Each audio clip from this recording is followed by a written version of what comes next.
Hello friends, PRGS ಕಿಚನ್ಗೆ ಸ್ವಾಗತ. ನೋಡಿ, paneer pepper ಫ್ರೈಯನ್ನು ಹೇಗೆ ಸುಲಭವಾಗಿ ಮಾಡ್ಕೊಳ್ಳೋದು ಅಂತ ಹೇಳಿ ಈ ವಿಡಿಯೋದಲ್ಲಿ ನಾವೀಗ ತಿಳ್ಕೊಳ್ಳೋಣ. ನೋಡಿ, ತುಂಬ ಚೆನ್ನಾಗಿ ಇರುತ್ತೆ, ತುಂಬ ಸುಲಭವಾಗಿ ಮಾಡ್ಕೊಬೋದು. ಈಗ ನಾನಿಲ್ಲಿ ಒಂದು ಕಡಾಯಿಗೆ 1 ಟೇಬಲ್ ಸ್ಪೂನ್ ಕಾಳು ಮೆಣಸನ್ನು ಹಾಕ್ಕೊಳ್ತಾ ಇದ್ದೀನಿ. ಹಾಗೆ 1 ಟೇಬಲ್ ಸ್ಪೂನು ಜೀರಿಗೆಯನ್ನು ಹಾಕ್ಕೊಳ್ತಾ ಇದ್ದೀನಿ. ನೋಡಿ, ಇದನ್ನು ಎರಡನ್ನೂ ಕೂಡ ಸ್ವಲ್ಪ ಒಂದು 20 ಸೆಕೆಂಡ್ಸ್ವರೆಗೂ ಸ್ವಲ್ಪ ಚೆನ್ನಾಗಿ ನಾನಿಲ್ಲಿ ಈ ರೀತಿ ಫ್ರೈ ಮಾಡ್ಕೊಳ್ತಾ ಇದ್ದೀನಿ. ನಂತರ ಇದಕ್ಕೆ ನಾನಿಲ್ಲಿ ನೋಡಿ 2 ಲವಂಗ ಹಾಗೆ 2 ತುಂಡು ಚಕ್ಕೆಯನ್ನು ನಾನಿಲ್ಲಿ ಸೇರಿಸ್ಕೊತಾ ಇದ್ದೀನಿ.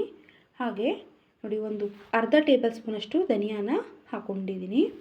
3 ಒಣಮೆಣಸಿನ್ಕಾಯನ್ನು ಹಾಕ್ಕೊಬೇಕು. ಹಾಗೆ 2 ಕಡ್ಡಿ ಕರಿಬೇವನ್ನು ಸೇರಿಸಿ ನೋಡಿ, ಇದಿಷ್ಟನ್ನು ಕೂಡ ಸ್ವಲ್ಪ ಚೆನ್ನಾಗಿ ಪೌಡರ್ ಆಗೋಕ್ಕೆ ಎಷ್ಟು ನಾವಿಲ್ಲಿ ಉರಿಬೇಕೋ ಅಷ್ಟು ಪ್ರಮಾಣದಲ್ಲಿ ನಾವಿಲ್ಲಿ ಚೆನ್ನಾಗಿ ಇದನ್ನು ಹುರಿದು ನಾನಿಲ್ಲಿ ಇಟ್ಕೊಳ್ತಾ ಇದ್ದೀನಿ.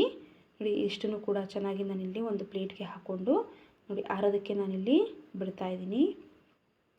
ನೋಡಿ, ಇಷ್ಟೇ, ತುಂಬ ಸಿಂಪಲಾಗಿ ಮಾಡ್ಕೊಬೋದು, ಕಡಿಮೆ ಇಂಗ್ರೀಡಿಯೆಂಟ್ಸು ಕೂಡ.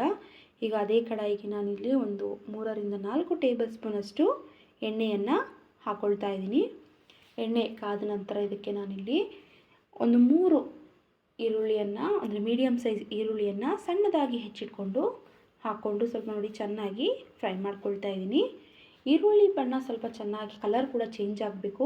ಹಾಗೆ ಹಸಿ ಸ್ಮೆಲ್ಲು ಹೋಗೋವರೆಗೂ ಸ್ವಲ್ಪ ಚೆನ್ನಾಗಿ ಈ ರೀತಿ ಫ್ರೈ ಮಾಡ್ಕೊಬೇಕು. ನೋಡಿ ಎಷ್ಟು ಚೆನ್ನಾಗಿ ಆಗಿದೆ ಅಂತ ಹೇಳಿ. ನೋಡಿ, ಇದಕ್ಕೆ ನಾನಿಲ್ಲಿ ಸ್ವಲ್ಪ ಉಪ್ಪನ್ನು ನಾನಿಲ್ಲಿ ಈಗಲೇ ಸೇರಿಸ್ಕೊಳ್ತಾ ಇದ್ದೀನಿ. ಈರುಳ್ಳಿಗೆಲ್ಲ ಸ್ವಲ್ಪ ಉಪ್ಪು ಚೆನ್ನಾಗಿ ಹಿಡಿಯುತ್ತೆ, ಹಾಗೆ ಚೆನ್ನಾಗಿ ಕೂಡ ಬೇಯುತ್ತೆ ಕೂಡ. ಈಗ ಇದಕ್ಕೆ ನಾನಿಲ್ಲಿ 3 ಹಸಿಮೆಣಸಿನ್ಕಾಯನ್ನು ಹೆಚ್ಚಿಟ್ಕೊಂಡು ಹಾಕ್ಕೊಂಡಿದ್ದೀನಿ. ಹಾಗೆ ಅರ್ಧ ಕ್ಯಾಪ್ಸಿಕಮನ್ನು ನೋಡಿ ಈ ರೀತಿ ಮೀಡಿಯಮ್ ಆಗಿ ಕಟ್ ಮಾಡಿ ನೋಡಿ ಹಾಕ್ಕೊಂಡು ಸ್ವಲ್ಪ ಚೆನ್ನಾಗಿ ಫ್ರೈ ಮಾಡ್ಕೊಳ್ತಾ ಇದ್ದೀನಿ. ಹಾಗೆ ಫ್ರೈ ಆಗೋದಕ್ಕೆ ನಾನಿಲ್ಲಿ ಬಿಡ್ತಾ ಇದ್ದೀನಿ ಮೀಡಿಯಮ್ ಉರಿಯಲ್ಲಿ ಬಿಟ್ಟು. ಈಗ ನೋಡಿ, ಇದು ಪೌಡರ್ ಆಗೋದಕ್ಕೆ ಇಷ್ಟು ಕೂಡ ಸ್ವಲ್ಪ ಚೆನ್ನಾಗಿ ಆರಿದೆ. ಈಗ ಇದನ್ನು ನಾನಿಲ್ಲಿ ಸಣ್ಣ ಜಾರಿಗೆ ಹಾಕ್ಕೊಂಡು ನಾನಿಲ್ಲಿ ನೋಡಿ ಚೆನ್ನಾಗಿ ಪೌಡರನ್ನು ಮಾಡ್ಕೊಳ್ತಾ ಇದ್ದೀನಿ. ನೋಡಿ, ಹೆಚ್ಚಿಗೆ ಬೇಕು ಅಂತ ಹೇಳಿದ್ರೆ ಕ್ವಾಂಟಿಟಿಯನ್ನು ಜಾಸ್ತಿಯನ್ನು ಮಾಡಿಕೊಂಡು ಪೌಡರ್ ಮಾಡಿ ನೀವು ಮುಂಚಿತವಾಗಿ ಎತ್ತಿಟ್ಕೊಬೋದು. ಈ ರೀತಿ ಬೇರೆ ನೀವು ಏನಾದರೂ ಡಿಶಸ್ ಏನಾದರೂ ಮಾಡಿದಾಗ ಅದಕ್ಕೂ ಕೂಡ ಇದನ್ನು ನೀವು ಇಲ್ಲಿ ಯೂಸ್ ಮಾಡ್ಕೊಬೋದು. ಮಶ್ರೂಮ್ ಪೆಪ್ಪರ್ ಫ್ರೈಸು ಅಥವಾ ಮಂಚೂರಿಯನು ಈ ರೀತಿ ಮಾಡಿದಾಗೆಲ್ಲ ಇದನ್ನು ಯೂಸ್ ಮಾಡ್ಕೊಬೋದು. ಡ್ರೈ ಮಂಚೂರಿಯನ್ ಎಲ್ಲ ಮಾಡಿದಾಗ ತುಂಬ ಚೆನ್ನಾಗಿ ಆಗುತ್ತೆ. ನೋಡಿ, ಈಗ ಪುಡಿ ಮಾಡ್ಕೊಂಡಿರೋಂಥ ಅಷ್ಟನ್ನು ಕೂಡ ಈರುಳ್ಳಿ ಮತ್ತು ಏನಿದೆ ಅಷ್ಟಕ್ಕೂ ಕೂಡ ನಾನಿಲ್ಲಿ ಹಾಕ್ಕೊಂಡು ನೋಡಿ ಚೆನ್ನಾಗಿ ಮಿಕ್ಸ್ ಮಾಡಿಕೊಂಡು ಫ್ರೈ ಮಾಡ್ಕೊಂಡಿದ್ದೀನಿ. ಹಾಗೆ 1/4 ಟೇಬಲ್ ಸ್ಪೂನಷ್ಟು ನಾನಿಲ್ಲಿ ಅರಿಶಿನ ಸೇರಿಸಿ ಫ್ರೈ ಮಾಡ್ಕೊಳ್ತಾ ಇದ್ದೀನಿ. 40 ರಿಂದ 50 ಸೆಕೆಂಡ್ವರೆಗೂ ಸ್ವಲ್ಪ ಚೆನ್ನಾಗಿ ಫ್ರೈ ಮಾಡ್ಕೊಳ್ಳಿ ಮೀಡಿಯಮ್ ಉರಿಯಲ್ಲಿ ಇಟ್ಟು. ನೋಡಿ, ಚೆನ್ನಾಗಿ ಕೂಡ ಅದು ಕೂಡ ಸ್ಮೆಲ್ಲೆಲ್ಲ ಹೋಗಿದೆ. ಈಗ ಇದಕ್ಕೆ ನಾನಿಲ್ಲಿ ಪನ್ನೀರನ್ನು ನಾನಿಲ್ಲಿ ಸೇರಿಸ್ಕೊಳ್ತಾ ಇದ್ದೀನಿ. ಸುಮಾರು 200 ರಿಂದ 250 ಗ್ರಾಮಷ್ಟು ಇದೆ ಇಲ್ಲಿ ಪನ್ನೀರು. ನೋಡಿ, ಚೆನ್ನಾಗಿ ಮಿಕ್ಸ್ ಮಾಡಿಕೊಂಡು ಇದನ್ನು ನಾನಿಲ್ಲಿ ಸುಮಾರು 6 ರಿಂದ 7 ನಿಮಿಷ ಮೀಡಿಯಮ್ ಉರಿಯಲ್ಲಿ ಬಿಟ್ಟು ನಾನಿಲ್ಲಿ ಸ್ವಲ್ಪ ಚೆನ್ನಾಗಿ ನಾನಿಲ್ಲಿ ಬೇಯೋದಕ್ಕೆ ಬಿಡ್ತಾ ಇದ್ದೀನಿ. ಹಾಗೆ ಉಪ್ಪು ಸ್ವಲ್ಪ ಕಡಿಮೆ ಅನಿಸಿರೋದ್ರಿಂದ ರುಚಿಗೆ ಮತ್ತೆ ಒಂದು ಸ್ವಲ್ಪ ಉಪ್ಪನ್ನು ನಾನಿಲ್ಲಿ ಸೇರಿಸ್ಕೊಂಡು ಮಿಕ್ಸ್ ಮಾಡ್ಕೊಳ್ತಾ ಇದ್ದೀನಿ. ನೋಡಿ, 6 ರಿಂದ 7 ನಿಮಿಷ ಅಷ್ಟೇ ನಾನಿಲ್ಲಿ ಇದನ್ನು ಚೆನ್ನಾಗಿ ಫ್ರೈ ಮಾಡಿ ಬೇಯಿಸ್ಕೊಂಡಿರೋದು ಪನ್ನೀರನ್ನು ಹೆಚ್ಚಿಗೆ ಹೊತ್ತು ನಾವಿಲ್ಲಿ ಬೇಯಿಸೋ ಅವಶ್ಯಕತೆ ಇರೋದಿಲ್ಲ, ಬೇಗ ಬೇಯುತ್ತೆ. ನೋಡಿ ಎಷ್ಟು ಸಾಫ್ಟ್ ಆಗಿದೆ ಅಂತ ಹೇಳಿ.